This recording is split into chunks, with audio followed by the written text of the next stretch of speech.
Welcome to the bold analysis, ladies and gentlemen. I am doing this video in the beautiful chocolate city of Kibera. This Sunday, I had my son on the side, so I decided to also hang around here and also talk to the residents here on the politics of this country. But just before that, there is something that I was trying to ask myself, and I've also tried to speak to someone from this place. As far as the mass action is concerned, and when Raila Odinga gave the 6 irreducible minimums at the Jivanji Gardens, one of the things that came out was that the irreducible minimums cannot be achieved, and so there is no doubt that the mass action will have to be actualized by the Azimio la Umoja team, because the president is a bit adamant that he's not going to toe that line, and of course he has taken a trajectory of rather responding to those irreducible minimums, saying that he has stabilized the economy. Now we have the deadlock. The deadlock is here.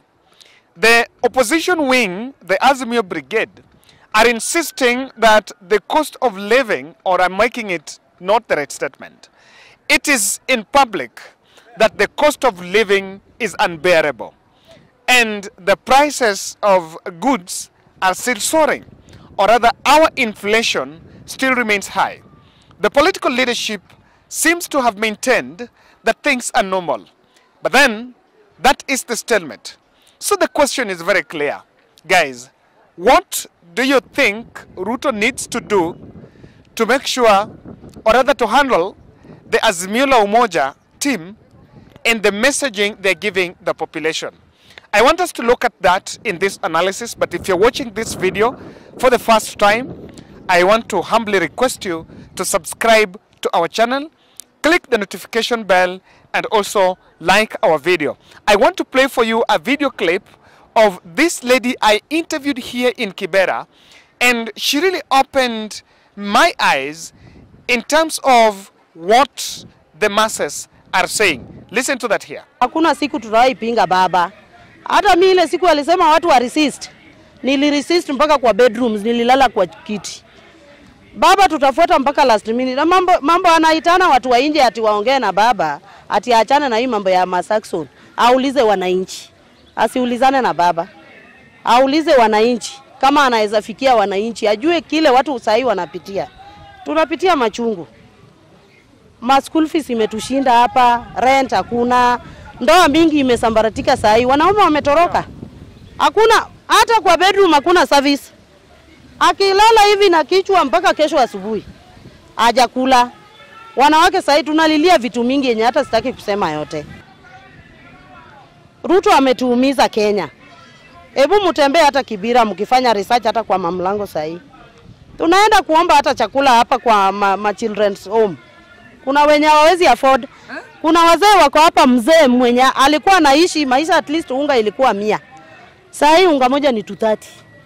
Huyo mzee hana watu wake labda walikufa ile wakati, na anaishi hapa Kibira, ni mtu watu wanajua. Niambie utamsaidia ama wewe utajisaidia? Si maisha imekuwa ngumu. So RUTO na baba aachane na sisi na baba yetu, na yeye mwenyewe afanye kazi yake. Juu kwanza ameshindwa kazi Kibira, ameshindwa kazi Kenya kwanza. Angekuwa amepunguza bei ya chakula tungeona yenyewe labda hapo amewe. Sasa badala apunguze yeye anapandisha bei ya chakula. Wewe niambie utaenda kazi ya nani kama uko njaa? Na hata hiyo kazi iko wapi? Iko wapi? Hata kabla RUTO akuwe president, manyumba mingi ilikuwa inajengwa, mjengo ilikuwa hata wamama si tulikuwa tunaenda mjengo. Saa hii RUTO ndio president, inajiita president. Mimi simjui. Tunakufa njaa, tunaumia kwa nyumba. Kuna watoto wengi hata sasa hawajajoin form 1. Na ukitaka naweza wapeleka mpaka kwa manyumba zao. Watoto wako kwa mlango. Mama hana kazi, baba hana kazi. Mwalimu pia hata sikia yeye pia anataka pesa. Niko na sure, hakika 100%. Watoto wengi wako hapa kwa mlango. Mzazi haja afford hata kununulia mtoto hata uniform. Alafu vile hii serikali ilikuwa hivi, RUTO akatangazwa. Kibira si tunategemea ma NGOs. NGOs wote walienda juu walijua vita itakuwa na hakuna kitu watapata. Watu walikuwa wanaishi hapa kutegemea NGOs. Wanakuja kwa nyumba, wanakutembelea, unalipiwa school fees kwa watoto wote hata wakiwe 10. Chakula pia kuna mahali every weekend unaendea. Sasa hii hakuna. Mzazi hana kazi. Watu walifunga baada ya watu walifunga. Biashara mingi hakuna sasa hii. Hata wenye walikuwa kwa biashara wamefunga. Ukienda ulete kuku Kenyatta Market, kuku ya 3,000, utauza 2,000. Ujui 1,000 imeenda wapi? Sababu gani? Hakuna mwenye atakula kuku na ana sabuni ya kuoga kwa nyumba. Atanunua mboga ya 10 bob, hiyo kuku yako itabaki labda hata una fridge, sitaharibikia hapo. Umepoteza. Serikali ya Ruto imefanya maisha imekuwa ngumu sana. Hajasimamisha. Wenye wanafanya research wafikie wananchi. Juu yeye anaweza sema vitu anafikiria kumfunika yeye akuwe mweupe, lakini yeye si mweupe.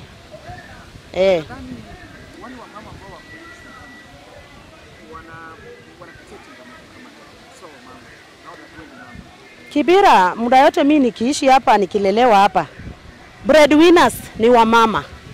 Hiyo ni sure 100% niko nayo sure. Wamama wengi ni wanalipa school fees. Hiyo ni Kibira naongelelea, mimi siongelelei mahali pengine. Fanya research hapo pate wanaume saa hii utasikia kelele hapa juu, hiyo ni pombe. Hiyo ni busaa, hiyo ni nini? Mtu ako na 100, atatoka hapa akiwa mlevi atabebwa akiletwa kwa nyumba. Utamfukuza nje. Wewe ndio watoto watakulilia mama, mimi nataka chakula. Mama ticha alisema nipeleke kitabu. Aendei babake, hata watoto wanajua wazazi wao. Hata waiendea baba. So wamama sisi tunapitia changamoto kubwa sana. Yenye hata baba Raila Amolo Odinga kuje angalia hata wamama young mothers peke yao. Wawachane na hao watu wakubwa kwanza. Hao watu wakubwa bwana, hao ni mafisi. Hao wanajua vile wanapata chakula kutoka juu. Si pia tunafaitia baba, tunaenda maandamano, yani mimi napenda baba kila mahali. Natakanga niende akisema nini mpaka nifuate. Now, there are things that Akinyi has spoken about. And I want to just do a small recap. She's saying she's making some 3 statements in that analysis, in that video. She's saying that in this place here you are seeing, we have children that have not gone to school because of secondary school fees, or rather the transition. She's pointing to the issue of transition. Number 2, she's also saying that in Kibera here, people normally depend on humanitarian aid from the NGOs. And she said that because of our elections, by the time we went to the election, some NGOs already there is a premised understanding that violence could break. And so some NGOs deserted this place. And so because they were supporting the community have had a challenge in terms of how they can get the humanitarian aid. So she has spoken about that. And lastly, she is saying that the big problem that is ailing the residents of this place, or rather the population, is the cost of living, the price of unga. Now, having listened to that, I want just to point out something, that however much we are going to make junctions and create diversionary statements on this issue, I don't think going the route of profiling the Azimio team is what is going to be a solution for the government of the day. It is about time that we just stop the rhetoric and we try to remove Raila Odinga in the picture. That's what I was trying to do here. We try to remove Raila Odinga in the picture so that we face the issues.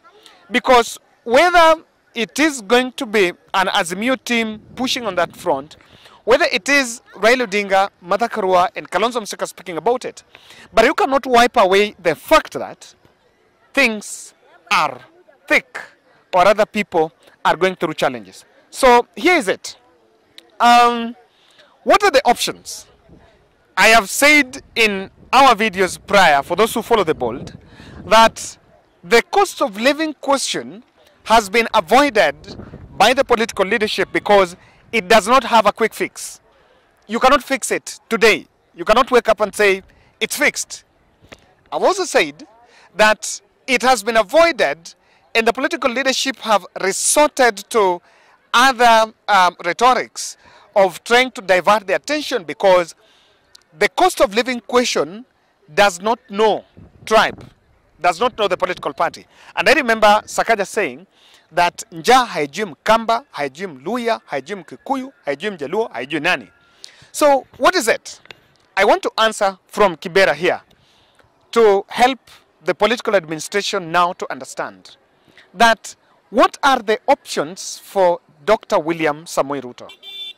What are the options?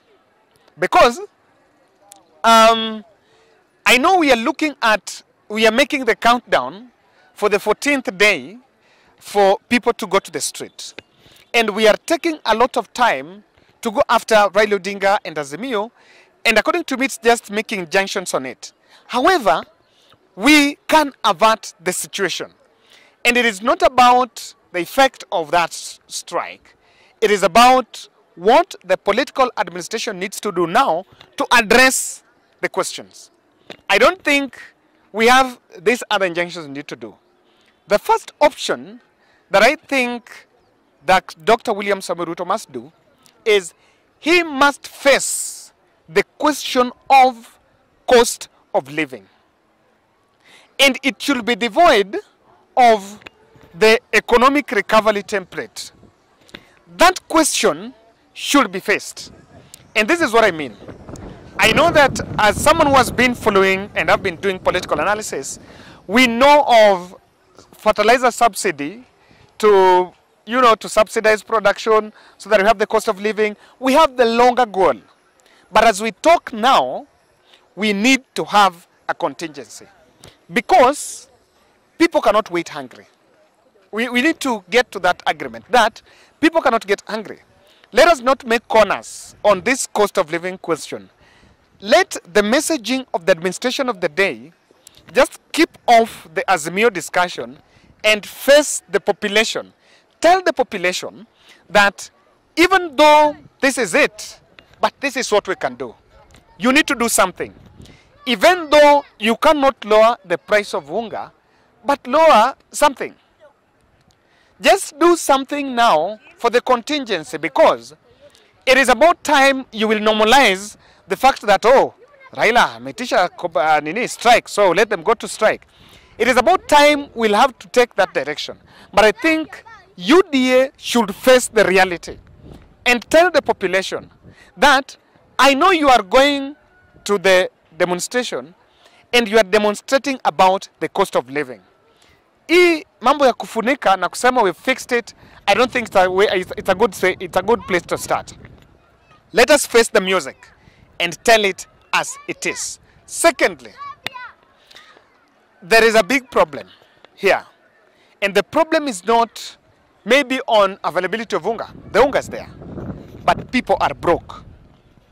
People are broke. In the sense that I was being told here kwamba Kevin, hawa wanaume unaona wamesimama hapa. I was told hawa wanaume unaona wamesimama hapa hawana kazi na hawana pesa. Na leo ni Sunday. Ukikuja hapa on Tuesday bado utawapata. Then I was asking, so nitawapata even on Tuesday. What about the other? What had changed? Because hata kitambo it was here. The reality on ground ni kwamba there is a very huge chunk of the population that do not have anything to do. And that protest thing has been captured, and the messaging around the protest is that it is a solution. It has been sold as a solution. And because someone doesn't have somewhere to go, he doesn't have a job to do, I can tell you, there are people that will join that mandamano. Not because of any other reason, but because there is nothing else to do. There's nothing else to do. So, for somewhere President Ruto is seated, you need to give a contingency. Roll out a program. If you scrapped Kazi Mtaani, Kazi Mtaani was giving people jobs around this place. Ya kuosha nini, and people are getting money, some 500, something kidogo kidogo. Give people a solution. The intervention that was supposed to replace Kazi Mtaani was people to be absorbed in affordable housing. The truth here is, affordable housing cannot absorb the population that was in Kazi Mtaani. The second thing that we need also to address here is that the other thing that was supposed to replace Kazi Mtaani ni watu kupanda miti. Then why don't we roll it fully with a very well-funded budget at the community level? And for example, in town, who are going to panda miti? We need to have a contingency. Between now and the next 14 days, get something for the population. Get something for the population to do, and you will see a change. Lastly, the messaging on profiling Raila Odinga is already creating some anger. You know, when the discussion about the mass action is narrowed on Raila Odinga, and you know, the political handlers, or rather advisors, are looking at it to pig Raila, and when we hit Raila, he is going to call it down. You know, today, you may be shocked that Raila may not even be on that strike, and people will go to that demo. Because ask yourself, in Eldoret yesterday, there was a protest. In Tharaka Nithi, there was a protest. In Kiambu, there was a protest. In Isiolo, there is a protest. Recently, just the other day, there was a protest by Eric Omondi team. Now, all those protests, Raila Odinga was not in it. So ask yourself, who is behind the other protests? So the narrow thinking that maandamano is a Raila thing, it's an old school thought. And it's one that has caged the administration to misdiagnose the problem. We are not diagnosing the problem. The problem here is there is a distress in the population. How I wish we face it that way. And why am I saying? You know, you can try to single it on Raila Odinga and make it look like a Raila thing. But you have to know, or rather RUTO have to acknowledge, that he has a lot of enemies. He has a lot of enemies. And these enemies might use the little loopholes to bring down that government. The little loopholes. I can tell you that out and of course serikali, they will fuel. So what you need to do here is, the population, or rather the masses, are swinging back to Raila Odinga. So because they're swinging back there, and you are taking Raila on it, you're just increasing the anger. So don't create the hype and the anger around the mass action. People will have all the other reasons. You're giving the population all the other reasons to go to the protest. So and that's why my position is very clear. Handle the population. That's my take. Eh? Kuja basi. Start.